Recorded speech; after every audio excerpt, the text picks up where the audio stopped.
Hey guys, we're back at the PlayStation booth at E3. We're live all week. And next up, a game I've been very interested in taking a closer look at. That would be Killing Floor 2. I'm here with Alan Wilson from Tripwire Interactive. Welcome, Alan. Hey, Sid, good to be here. So we were talking a little bit before the show here, and you were saying that there are games that you want to go home and play that are cerebral. Yeah. Then there are other games. Yeah, then there's Killing Floor. Yes. Yeah, I mean, as you said, we were talking about that thing that, there's those nights when you go home after work and you want to play something that engages you, engages your brain and makes you stop and think for a couple of hours.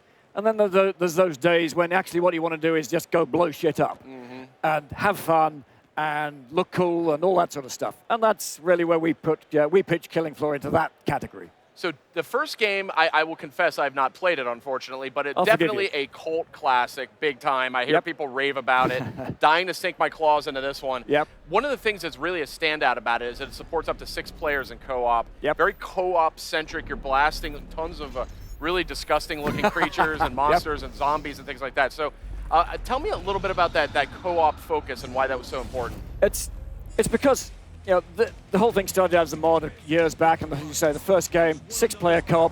We just, the first time we actually started messing around with it, we just realized that co-op mechanic, it's about having fun with your friends. It's about that, the stupidity that occurs when you're trying to play a co-op game that you don't have to take too desperately seriously. Some people take it really seriously, but that's another story. And it's just, when you're looking out for each other and helping each other out and just having fun, that's great. And when things go horribly wrong and someone, you think you've got it under control, the team's working really well together, you're talking to each other going, we've got this nailed, and then it all starts going wrong. We know when the game's playing, when everyone's having fun, when there's a lot of screaming and yelling, going, what are you doing? No, not this way. And that's just when it gets, it's that co-op. It's what you want from co-op. It's just messing about together. Yeah, and I mean, I think having 6 players, that is actually pretty significant. You don't see a lot of games tackle 6-player. I mean, not even that many games are up to 4-player. I think Call of Duty just announced that at the PlayStation press conference the other night. So 6 players, and I think for good reason, it introduces some development challenges. I mean, how do you keep all those players having fun, all those enemies coming in, and keep that balance? Yeah, I mean, that balance thing, that's kind of the big trick. It is really hard. I mean, we stopped to think about it with Killing Floor 2 as we're in development now.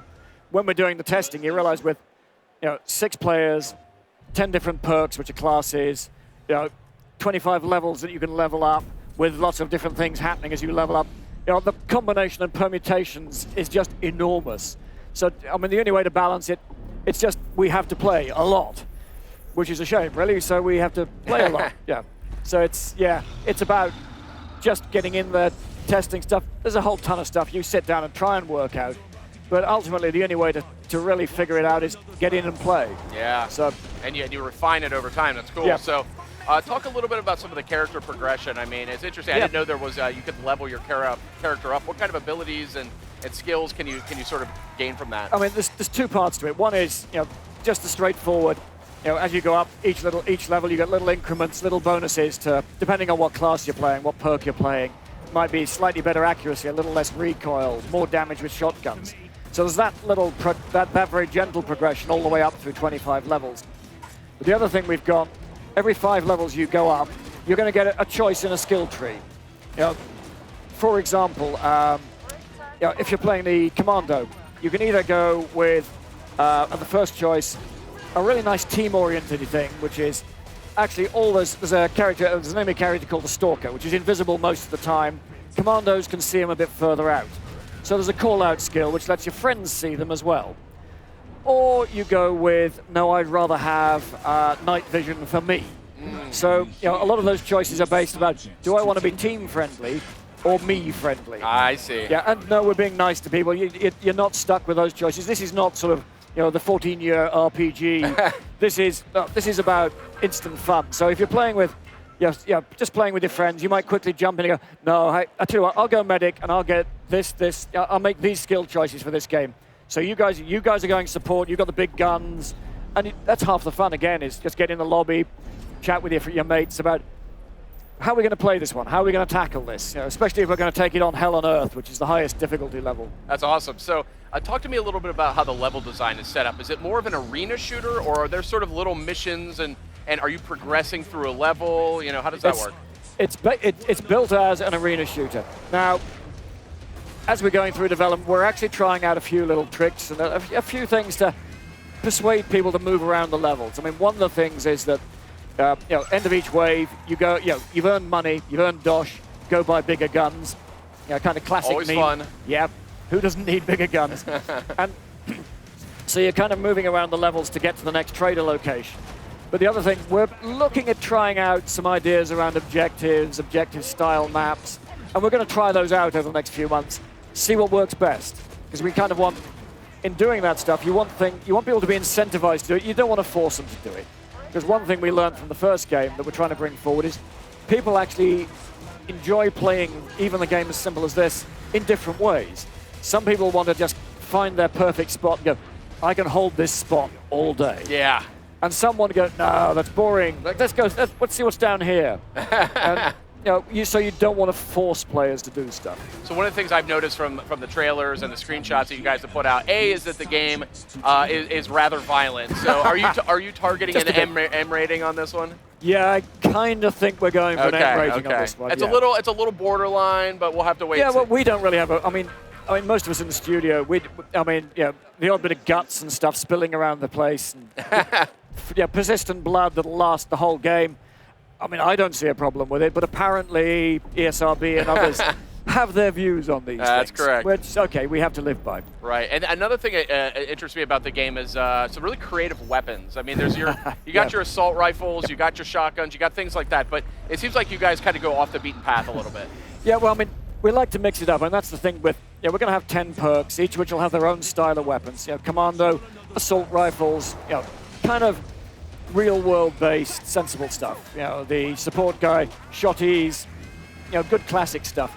But we'll also have the perks, the classes in there, who are going with the slightly more offbeat weaponry. You know, like the Berserker, he's got, you know, some people's favorite is, at the moment, is the Pulverizer, which is, it's a sledgehammer, I think 20-pound sledgehammer, with a shotgun cartridge in the top. Nice. So, apart from just splattering heads, something really, really big, just trigger the shotgun shell at the same time. You know. Oh, that sounds amazing. So, that's very creative. Yeah, our lead weapons guy, one would suggest that perhaps Rob has a slightly warped imagination, but then I guess everyone has to when you work on something like this. And then I also saw some flamethrowers, katana swords, a lot of things. Yeah, the katana is kind of one of those things that just has to be there. I mean, it's just such a perfect weapon for this sort of scenario.